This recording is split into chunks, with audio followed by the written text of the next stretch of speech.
ये मेरा कुटिया है। सारे लोग बैठ के अपना अपना रामायण और कीर्तन में सब लोग व्यस्त हैं और यही जिंदगी है।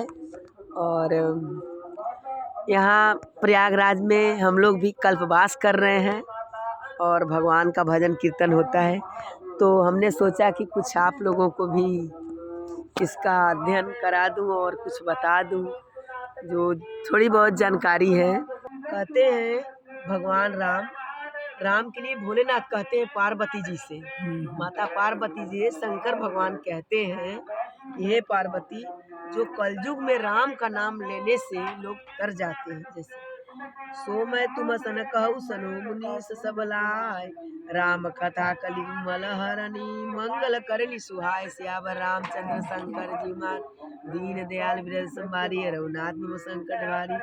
वही मैं तुमसे सारी कथा कहता हूँ हे मुनीश्वर, मन लगाकर सुनो।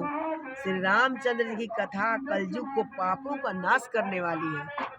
जहाँ रामचंद्र की कथा होता है वहाँ पे आप जाके कान से एक शब्द भी सुन लीजिए तो कलयुग में पाप नाश कर देगा। जितना आपका पाप होता है, पाप ये भी होता है कि बच्चों को मार दिए, पाप ये भी होता है कि चींटी दब गई मर गई, पाप ये भी होता है घर में कोई वृद्धा बैठी है आप चल दिए तीरथ व्रत करने, उसको खाना नहीं दिए, भी पाप हुआ। पाप ये भी हुआ कि किसी की बात का अवहेलना आपने कर दिया, पाप इसमें भी हो गया, यहाँ ये भी आपने पाप किया। और पुण्य कर्म वही होता है कि सबकी भावना को आपने कद्र करो और किसी का आत्मा को ठेस न पहुँचाओ। पहले यहाँ भगवान श्री राम बैठे हैं, उसी को राम प्यारे हैं। जिसके आत्मा साफ रहती है वहाँ पे ईश्वर का वास होता है। आत्मा में क्लेश भरे हैं कि इनका ले लें उनका ले लें और चल दिए तीरथ करने, तो उससे कोई फायदा नहीं है। कलयुग में श्री राम का नाम लेने से, कलयुग में राम नाम लेता आधारा, यही कहते हैं। स्वयंभू मनु और शतरूपा, जिन्हें ते मैं नरभिष्ट अनुपा, दंपति धर्माचरण नीका, अजम गाँव श्रुति जिनके लीका। स्वयंभू मनु और उनकी स्त्री शतरूपा, जिसने मनुष्यों की अनुपम सृष्टि उत्पन्न हुई है, उन दंपतियों में धर्म का आचरण इतना अच्छा था कि वह भी वेद उनकी लीक को गाते हैं। उनकी इतनी धर्म और इतनी अच्छी थी कि सारे धर्म में उनके लोग उनका गुण को गाते हैं। उनके पुत्र राजा उत्पात थे, उनके बड़े पुत्र श्री भगवान के भक्त हुए। उनके छोटे पुत्र नाम प्रियव्रत था, जिनकी वेद पुराण प्रशंसा करते हैं। मनु की देह खुशी नाम की कन्या थी, जो कंदर्प मुनि की प्यारी स्त्री हुई। इनके गर्भ से कृपालु आदि देव दीन दयालु स्वामी कपिल मुनि को ने जन्म लिया। कहते हैं कि भगवान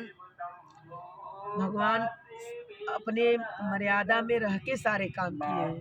अगर वो चाहते तो एक पल में सारा पृथ्वी को नाश कर देते, लेकिन उन्होंने ऐसा नहीं किया। और जो राम को याद करते हैं भोलेनाथ उन पे अपने आप खुश हो जाते हैं। और जो भोलेनाथ को याद करते हैं वो भोलेनाथ को याद करते हैं राम खुश होते हैं, और राम को याद करते हैं भोलेनाथ खुश हो जाते हैं। जैसे कि बेलपत्ती है, उसमें आप राम राम लिख के चढ़ाते हो तो प्रभाव आप प्रसन्न होकर ले लेते हैं। क्यों? क्योंकि राम से वो प्रेम करते हैं। इसलिए मेरा यही है कि आप लोग राम का नाम जपिए और सीताराम सीताराम कहिए। बोलो सियावर रामचंद्र की जय। देखिए ये भी कथा सुनने में है, ये भी है, और ये तो लीन है, और हम लोग कथा कह रहे हैं प्रयागराज में। और आप लोग को भी मौका मिले तो आइए प्रयागराज, नहाइए और 1 महीना कल्पवास करिए और साधु संत का जीवन को थोड़ा आनंद लीजिए। हर हर महादेव।